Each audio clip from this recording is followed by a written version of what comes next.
Thank you so much for that wonderful introduction. I'm very honored to be selected by the committee to receive the 2015 Edith and Peter O'Donnell Award in Science. And also very glad to have this opportunity to tell you about the work in my lab. I will save the thank yous at the end of the talk, and also more thank yous tonight. And so without further ado, let me find the advancer. Oh, okay, there we go. Okay, the defining feature of a eukaryotic cell is actually the existence of membranes and compartmentalization, internal membranes and the compartmentalization of its contents by the membranes into organelles.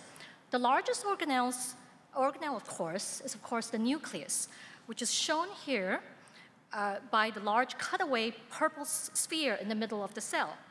The nucleus is surrounded by a double membrane called the nuclear envelope, which then separates our genetic material, DNA and chromosomes, from the rest of the cell. This separation necessitates very efficient and very tightly regulated communication between the inside and the outside of the nucleus, which then occurs through the red structures that you see on the outside of the nucleus, called the nuclear pore complexes, that punctuate the nuclear membrane.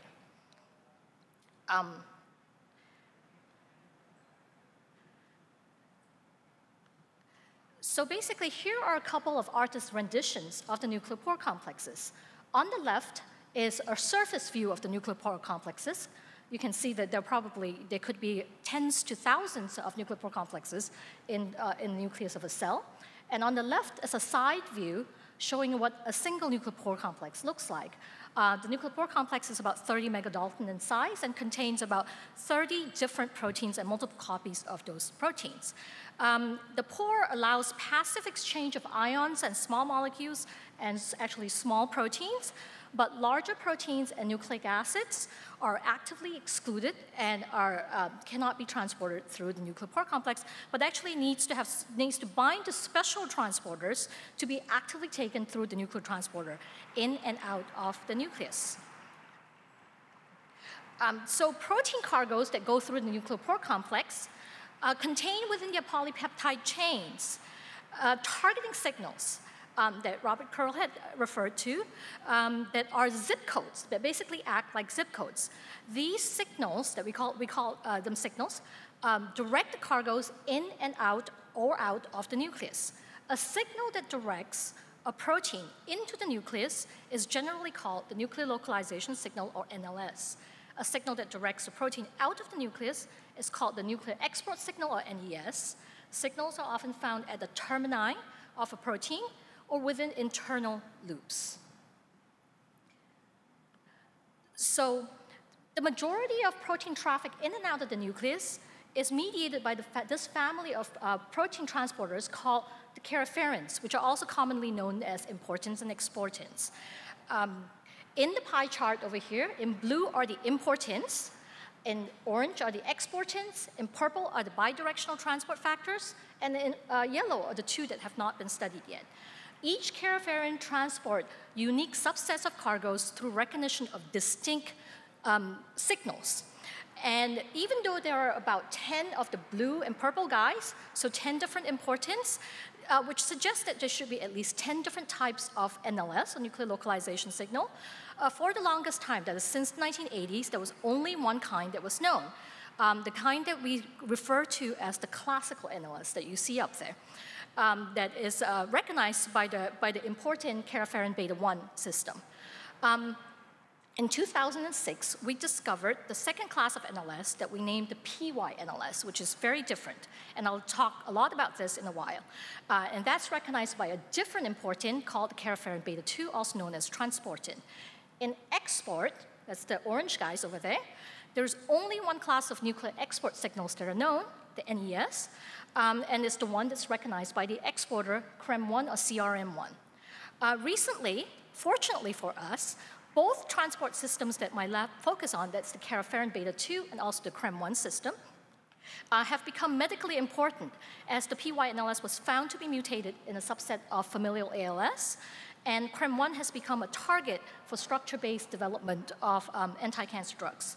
So I will first talk about the import system and the discovery of the PY-NLS, followed by the NES story and how to block CRM1-mediated nuclear export. Oops, sorry. And so we'll start with import. So for the longest time, there was only the classical NLS that was known. As you can see here, the classical NLS are these short, compact signals that have many positively charged residues, either occurring in a short stretch on the left, the monopartite NLS, or in the two stretches, as in the bipartite NLSs. They are recognized by important alpha, important beta heterodimer, but signals for Karyopherin beta 2 and transportin and other Karyopherins are actually very, very different from the classical NLSs. So for example, signals for Karyopherin beta 2 or transportins do not generally contain many positively charged amino acids, but actually contain hydrophobic amino acids. And even more interesting, these signals for Karyopherin beta 2 share no sequence homology with each other. So it was a rather striking question what these sequences even look like. And there are many new nuclear localization signals out there that have yet to be discovered, as there are many importance that have not really been studied well yet. So the PY-NLS is recognized by Cap beta 2 or transportin 1. It's an important. Unlike traditional signal sequences or traditional motifs, this nuclear localization signal cannot be defined by sequence motifs alone. In fact, we came up with 3 different rules, very different rules for PY-NLS recognition. The first is a set of vague consensus sequences. At the very C terminus of the NLS is an R space PY motif. The PY dipeptide is probably the most conserved motif. At the N terminus, there's either a hydrophobic motif that you see here with the phi, GAS, phi, or also in other NLSs, PY-NLSs, there are a bunch of basic amino acids, usually arginines. But because the consensus is so weak, we had to look for physical characteristics of the NLS, and we came up with that the NLS should all share structural disorder for a stretch of at least 30 amino acids in order for them to be accessed by Cap beta 2, by the important. And lastly, because the binding site of the important is so negatively charged, the NLS should have overall positive or neutral charge. So here are this is the first structure of the Karyopherin beta 2 bound to a cargo that we solve, and this is an NLS from the splicing factor HRMP-A1. And you can see in the sequence of HRMP-A1, highlighted in yellow is the hydrophobic N-terminal motif, and in red is the middle arginine and the C-terminal PY dipeptide. Other PY-NLSs are very different. Instead of having hydrophobic N-terminal motifs, they have very basic N-terminal motifs, such as what's found in HRMP-M. And when we solved the structures of both of these PY-NLSs bound to Cap beta 2, we saw that the 3 motifs that I have highlighted here in yellow/blue and in the 2 red motifs over there are actually structurally conserved as shown in those yellow ovals in the structure. And in between are flexible linkers that are also structurally diverse. So this led us to conclude that basically there are 3 anchor motifs that define this PY-NLS. Epitope 1, that is hydrophobic basic, epitope 2, which has to contain this arginine, and epitope 3, this PY or P-hydrophobic dipeptide. So a few years ago, one of a protein cargo that contains a PY-NLS became rather famous, and it's this protein called fusin sarcoma that we abbreviated to call FUS. In 2006, we published a nuclear localization signal for FUS, and it's a PY-NLS at the very C terminus of the protein. As you can see here, it contains a very characteristic PY-NLS with a hydrophobic motif. And several years after that, two groups of neurologists in London and in Massachusetts found in their patients that FUS is mutated in a subset of familial ALS patients. And they had mapped the mutations, but they didn't realize that the mutations fell in the PY-NLS. But many neurobiologists, several neurobiological groups, very quickly read our papers and realized that, in fact, these mutations, the majority of the mutations, were found in the PY-NLS of FUS. So we were thrilled that our discovery of the PY-NLS was actually useful for neuroscientists to understand the function of these mutations in the disease. They saw that they realized that ALS mutations disrupt FUS import by cap beta 2. FUS is normally a nuclear protein. The mutant FUS become mislocalized to the cytoplasm, where they aggregate into stress granules. And they also found that import defects correlate very, very well with disease severity in the ALS patients. So we had been actively studying recognition of PY-NLS by cap beta 2. And so the FUS PY-NLS rose to the top of our list because of its importance in the disease. And so my student, Xichao Zhang, solved the structure of the FUS PY-NLS bound to cap beta 2. And you can see there it's in light blue. And on the right, it's aligned with the PY-NLS from H1RP-A1, which was the first PY-NLS structure that we had solved. And it looks pretty much like a PY-NLS, except for the addition of the small helix.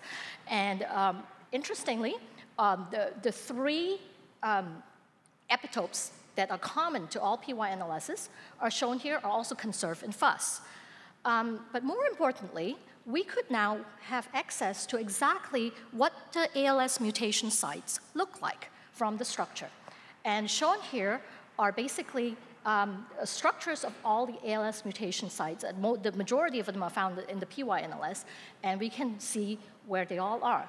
And to sum it up, without having to go through the details of the structure, it's very clear that every single mutation site in the FUS PY-NLS is involved in many interactions with cap beta 2, such that your prediction would be that if you mutate any of these sites, you would result in decreased binding to cap beta 2 and nuclear import defects, which then of course has been shown to correlate with disease severity. And so we also tested the energetics, the thermodynamics of binding, and found that indeed those mutation sites, when mutated to the disease mutation, the disease amino acids, do end up causing loss of binding affinity,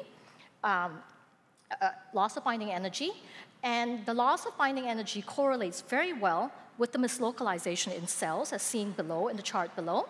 And these in turn correlate very, very well to the disease severity, as had shown by other people before. So I would now like to turn to our export story that is on the classical NES, recognition of the classical NES by the nuclear exporter CRM1, or also known as exportin-1 or XPO1. There are hundreds of CRM1 cargos, and many of these CRM1 cargo proteins function in many different signaling pathways, and many of them are, in fact, tumor suppressor proteins, and also viral proteins. So it's long been known that CRM1 is important in disease, especially a target for cancer and inflammatory diseases, and also for viral diseases such as influenza and AIDS, HIV-1.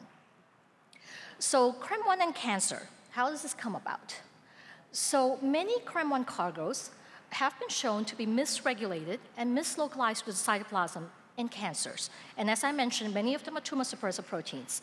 So for example, P53, FOXO, survivin have been shown to be mislocalized to the cytoplasm in many different cancers. These are normally nuclear proteins, and they function as tumor suppressors only in the nucleus. Nucleophosmin has been found to be mutated in some acute myeloid leukemia, where this mutation creates a beautiful NES at the C-terminus that then takes it out of the nucleus. Topoisomerase II has been found to be mislocalized to the cytoplasm in multiple myeloma, And when that happens, it's no longer responsive to doxorubicin. And there are many other examples. And to make matters worse, CRM1 is overexpressed in many cancers. So you can imagine that many of these cargoes are already, mistakenly accessible to CRM1, and when CRM1 is pumped up, many of these tumor suppressors are pumped out to where they should not be. So there's the idea of inhibiting CRM1 has been around for a long time, but did not gain a lot of traction because CRM1 blockers have also been around for a very long time. So many of you have probably heard of leptomycin B, which is a very potent CRM1 blocker. Leptomycin B was actually discovered in the 1980s as a potent anti-cancer agent. And it was only 10 years later that its target was found to be CRM1, and it was found to alkylate a cysteine, a reactive cysteine in CRM1. In the 1980s, before even its target was discovered, it had undergone clinical trial and found to be toxic. So the idea in the nuclear-cytoplasmic transport field, and also probably in other signaling fields, is that blocking CRM1, blocking nuclear export, is probably not a good idea because you could have because nuclear export is, of course, a fundamental process in the cell, and there could be many detrimental effects. Nevertheless, there were many unanswered questions about the function of CRM1, and the importance of CRM1 is clear.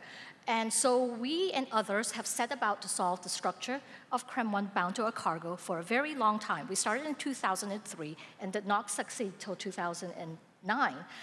So this is a structure. This is the first structure of CRM1 bound to cargo that was published. And in pink is CRM1, and in yellow and blue is the cargo snoportin. And the N-terminal helix of snoportin is basically the NES. So this structure was very informative. It's one of those unusual structures that one can solve that just give you so much information about what an NES looks like, where the NES binds, where the leptomycin B binding site is, and how the mechanism of nuclear export. But one other very nice side effect is that it also allowed our collaborators at Karyopherins Therapeutics to do in silico docking of libraries of compounds, of drug-like compounds, into the 3D structure of CRM1. And they managed to find, not us, but they managed to find potent covalent CRM1 blockers that then we started to work on and showed that they were indeed directly binding to CRM1. And our collaborators, cancer biology collaborators, John Burt at Ohio State University and Tom Look at Dana-Farber, showed that they kill leukemia cells in culture and in mice, but do not kill normal blood cells. That was very exciting, and even more exciting, one of these KPT compounds, KPT-330 or selinexor, is now in more than 30 different phase 1 and phase 2 trials, including phase 2b trials for a variety of cancers. And so it became very important to understand the mechanism of how these new drugs inhibit CRM1 compared to the old toxic leptomycin B. And we have been trying to do this for a long time. In fact, we started working on the leptomycin B bound to CRM1 structure in 2003, but it took a really, really long time. And finally, in 2012, we got to the structure. And shown here is the structure of leptomycin B bound to CRM1, which is in blue. And leptomycin B and also KPT-185 and 251, two KPT drugs, bind in exactly the same place as the nuclear export signals. As you can see here, the nuclear export signal is in pink on the left. On the left. So we have a very, very high resolution structure of CRM1 bound to leptomycin B. So you can see that in the middle of the slide is leptomycin B, with its lactone group, lactone ring at the very top, and its carboxylate at the bottom. When it alkylates the cysteine 528 of CRM1, and when it alkylates it, you can see that structure of it forming a covalent bond with the cysteine. And here, I have aligned the structure of the binding groove of leptomycin B, the NES binding groove of leptomycin B of CRM1, just as I've shown here for leptomycin B, with the carboxylate at the bottom. And the first thing we notice, and this is a very high resolution structure, the first thing we notice is the lactone ring is gone. There is no ring at the top in the small molecule that is bound in the groove. And what we have there instead is a hydrolyzed leptomycin B. that forms that covalent bond with the cysteine. So this was very exciting because we thought, CRM1 has never been shown to drive a chemical reaction. Karyopherins are always binders of NLSs and NESs, but they're not enzymes. They don't do catalysis. So we thought this was very cool. But first, we had to make sure that there are no artifacts. And this was where the very collaborative and excellent scientific environment at UT Southwestern came in. We sought the help of colleagues in biochemistry, natural products chemist John McMillan, and mass spectroscopist Hamid Milzai, and my many enzymologists, chemists, and biophysicists, colleagues. And I won't go through the data with you, but using NMR, we basically found that hydrolysis of leptomycin B alone in solution is really disfavored. And then to put that matter to rest, that leptomycin B by itself is not hydrolyzed, that is meaning it's not hydrolyzed and then it bound to the protein, we chemically hydrolyzed leptomycin B with lithium hydroxide and purified that and showed that that does not bind or inhibit CRM1. So basically, that leaves it that CRM1 must bind to the lactone form, the unmodified form of leptomycin B, and then CRM1 catalyzes the hydrolysis of leptomycin B after the covalent bond has formed. And so we went, then of course we had to figure out how exactly it does this hydrolysis. We went back to the structure and we looked carefully at where the hydroxy acid, the hydrolyzed leptomycin B is and what surrounds it, and we saw that it's surrounded by a whole bunch of positively charged amino acids, lysines and arginines, and we mutated those by themselves and in combination, and we found that when we mutated 3 of those amino acids, we could trap the unhydrolyzed form of leptomycin B, as shown in the right. So we have identified at least three amino acids that are critical. They're basically active site residues in CRM1 that drive the hydrolysis.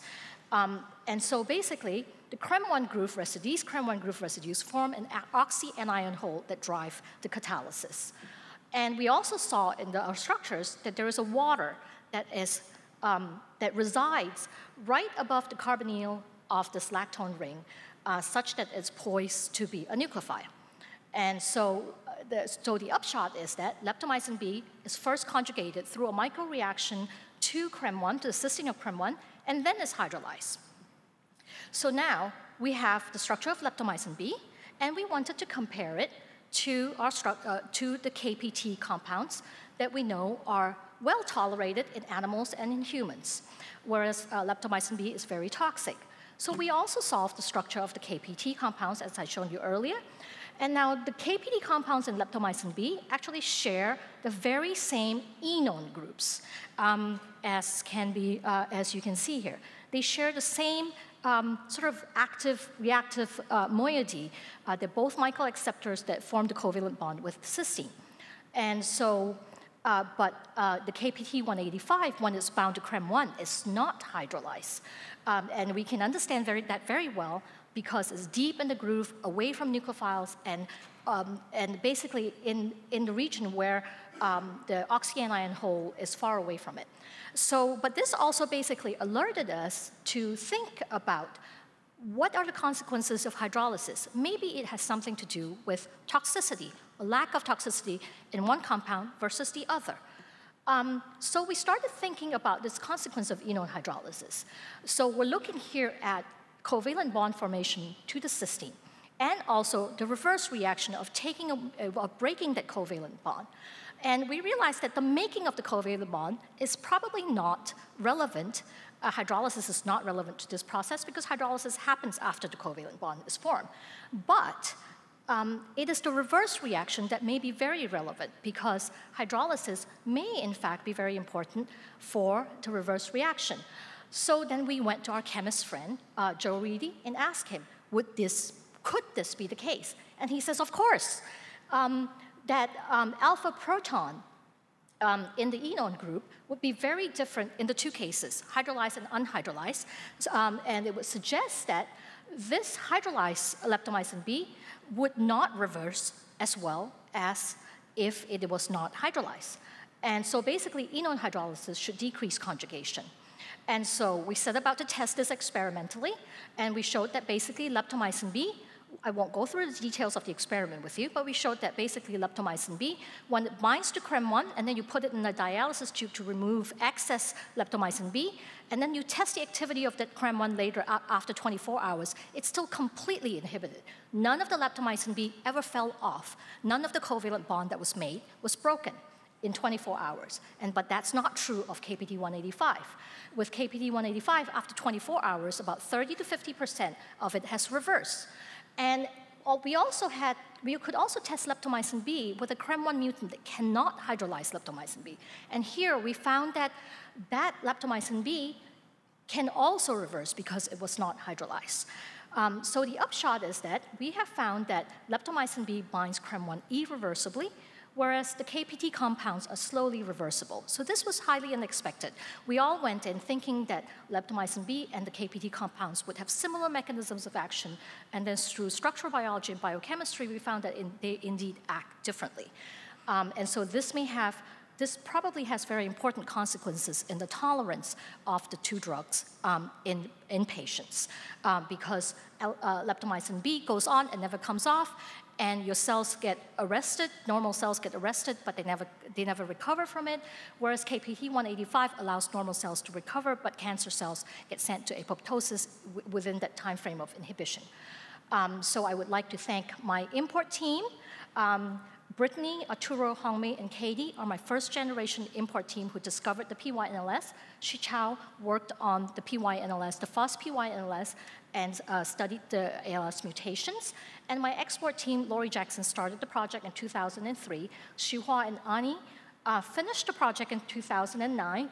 And Alicia was the first person to work on the KPT compounds biochemically, and Jeremy basically did all the work on the mechanism of inhibition by leptomycin B and the KPT compounds.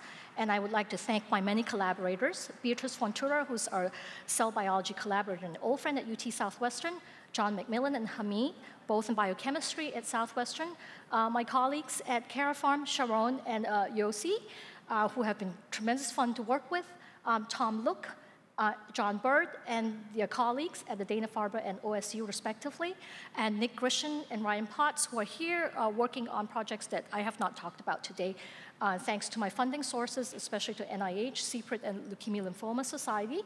And thank you for your attention. I can take questions now.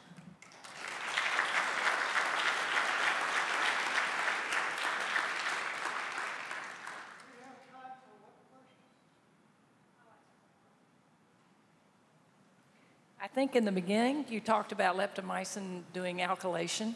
Where is the capacity for alkylation in that molecule, and what happens when it's conjugated to those proteins? It had the lactone group. It undergoes a microreaction to form the covalent bond with the sulfhydryl of the cysteine. And so that's where you have that covalent bond formation, and that cysteine sits right in the middle of the NES binding site, so where cargos have to bind.